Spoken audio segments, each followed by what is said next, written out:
was originally going to shoot a video just talking about ammunition for the CETME L, and I realized I had about 400 rounds through the gun, and I would just go ahead and do a more in-depth review or a complete review of the gun. Not that 400 rounds is real in-depth, but I don't know, any excuse to break out the CETME L and talk about it. It's definitely one of my favorite guns. Actually, I don't know if I ever said this before or not, but my whole reason to buy this gun, I saw them on Atlantic Firearms years ago, and I was like, I think they were like 1400 at the time, and I was like, that's a lot of money. And then, what was it, 2 years ago now, I think it was, the Call of Duty Black Ops, the new one came out, and they had a CETME L. It was modified. It wasn't quite the same, but it was similar enough. I think they put the charging handle on the other side, or they did a couple of stupid little things to it, and I was using that gun, and I'm like, man, this gun rocks in this game. And I went back onto Atlantic Firearms, and I saw they were still in stock. I actually didn't get this on Atlantic. I got this on Shooting Surplus. But anyways, I don't know if I ever said that or not, but I literally bought this gun because of Call of Duty. Not gonna lie. And it turned out to be one of my favorite guns. So this gun, if you don't know, if you're not familiar with the CETME Ls or with MarColMar, this is a surplus-ish gun. It's a kit build, and basically it uses a US receiver, US barrel, and it had US furniture on it, but I changed the furniture out for surplus, and like the bolt carrier group, I believe the flash hider, the trigger pack, it's all surplus parts. So the CETME L was in service with Spain, I believe it was 85 or 87 to 1999.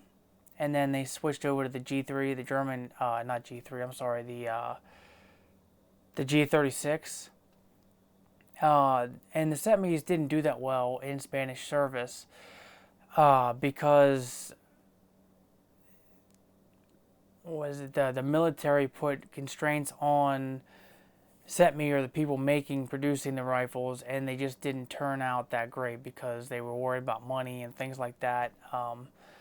However, I think they were still good enough, but a lot of the issues that Spain did have with them were in like the springs and stuff, in which MarColMar went ahead and had all new springs made for this gun, and turned this gun into a fantastic gun. Now there's another manufacturer out there, it's HMG Machine, I believe it's called. They utilize the original springs and a bunch of other, like they really didn't do a whole lot to these guns. They just put them together, put a receiver on them, and those guns are, from what I understand, pretty finicky. They don't do that well. But with MarColMar's new and upgraded springs, it's pretty much solved the issue. Now this gun still does need to be ran with NATO spec ammunition. Like I said, I have 400 rounds through it, and all but 100 rounds was NATO spec, either 55 grain, M193, or the M855 green tip round.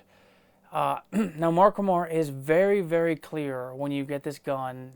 In fact, it says it in the manual, and it also comes with a little yellow ribbon or orange ribbon type thing that says to break this gun in. It has a breaking period, and it's at least, I think, like a couple hundred rounds, 200 rounds. You basically only need to use green tip ammunition. 62 grain, sorry. But I did that, and I had zero issues. And then I had zero issues with M193 ball as well. The only issues I had with this, so I had two stovepipes, and if you haven't seen the footage, you'll see it. I'll throw it in now.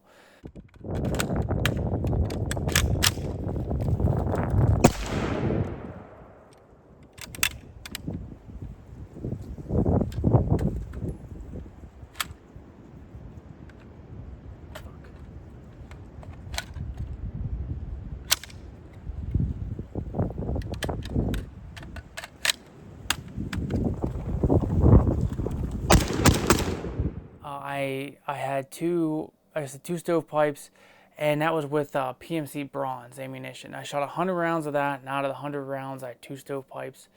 So not too bad, but this gun, even after a break-in, still prefers NATO spec ammunition, and that's fine. That's what the gun was designed for. One of the reasons I love this gun so much is, one, I do like surplus, even though I don't show a ton of surplus stuff on my channel, because the surplus market is just absolutely insane, and it just isn't what it used to be. But one of the main things I like about this gun is it was built on a surplus gun. It was built off of a surplus gun with surplus Spanish parts. One of the other things is I just love green. OD green is one of my favorite colors. I actually prefer OD green over the FDE, which may come as a shock to some of you because I do have a lot of FDE going on, but I really do prefer OD green. So, and also the recoil impulse on these guns is really something, and I can't describe it to you, on the through a YouTube video. You really just have to shoot one of these things to understand what I'm talking about.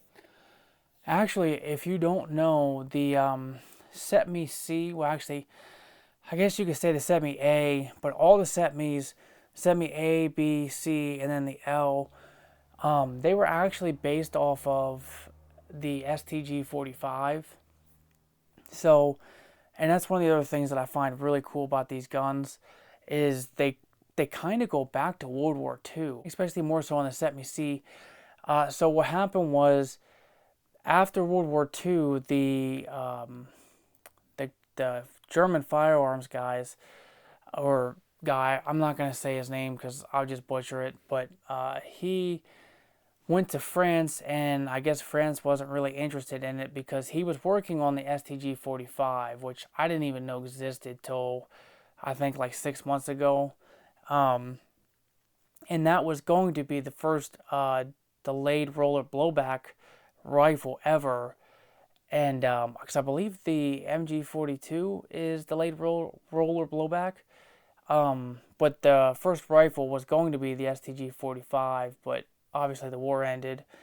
And whenever the German guy came over to France, they didn't like his design, so he went over to Spain and worked and got a job with CETME. And they came up with the CETME A, and then that led to the CETME B, and that led to the CETME C, which the CETME C was in 308. The A and B were in a different caliber, but then the whole NATO thing happened, and of course the U.S. forced 308 down everyone's throat. But this gun is just absolutely, it really is awesome. If you can pick one up, because these guns will not be around forever, because they're built off of parts kit, and there's only a finite amount of those. And honestly, Spain only used these for 10 years, so they didn't make that many of them, relatively speaking. Obviously, they made enough to,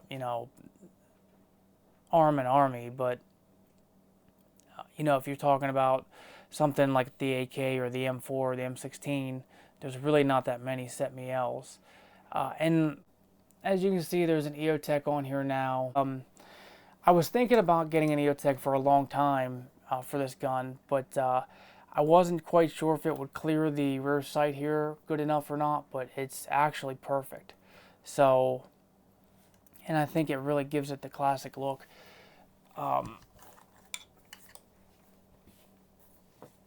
Kind of gives it the retro vibes, I think. The 512 has been around for a long time, as you may or may not know. So, I'm 400 rounds. This thing shot just perfect. I don't have any targets to show you, but suffice it to say, it shoots about an inch, a little under an inch at 50 yards. So you're probably looking at like an inch and a half at 100. I really don't shoot at 100. I zeroed the EOTech in for 50, and that's mostly where I shoot, unless I do shoot for groups. Then I do at 100 for a video, but other than that, it's just 50 yards. It's just easier to see, and it's just more enjoyable for myself to shoot at 50 yards. as you can see, I have the Lancer mags in this gun.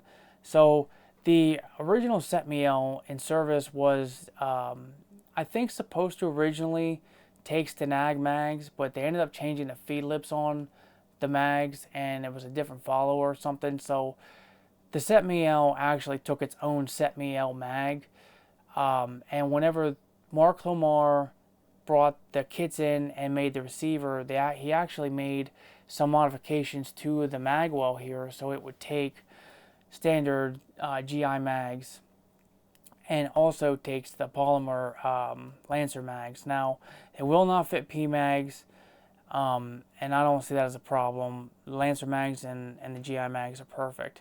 One of the things about this gun, and if you're looking to keep this as like a collector's piece or something, is something to note, is right here, the ejection port. You can see the nicks.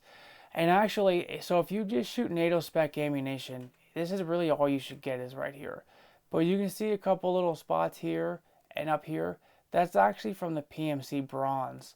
It was so underpowered that it was ejecting it to the 1 o'clock. And then when I would go to the NATO ammunition, it would eject it to the 3 o'clock, and it would eject it a lot further. But either way, it dings up your receiver here. Now, what you can do is put what they call helicopter tape here, and that way it won't nick up the receiver. But I mean, this is just Cerakote. This isn't a big deal. You can send this out and have this re-Cerakoted.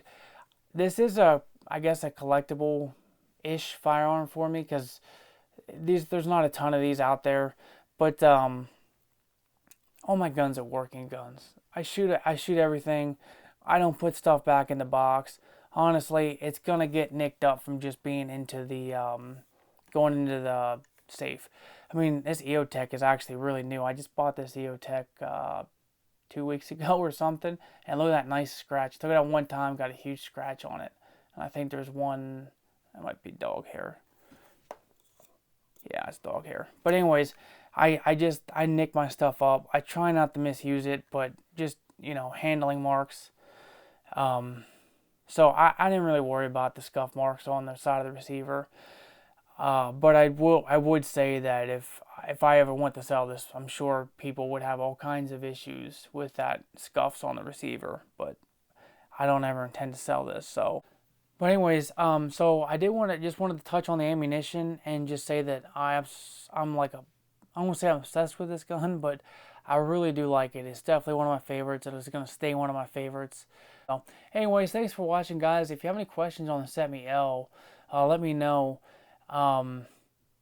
Yeah, and I hope you guys learned something and enjoyed the video. I'll talk to you guys later. Have a good day.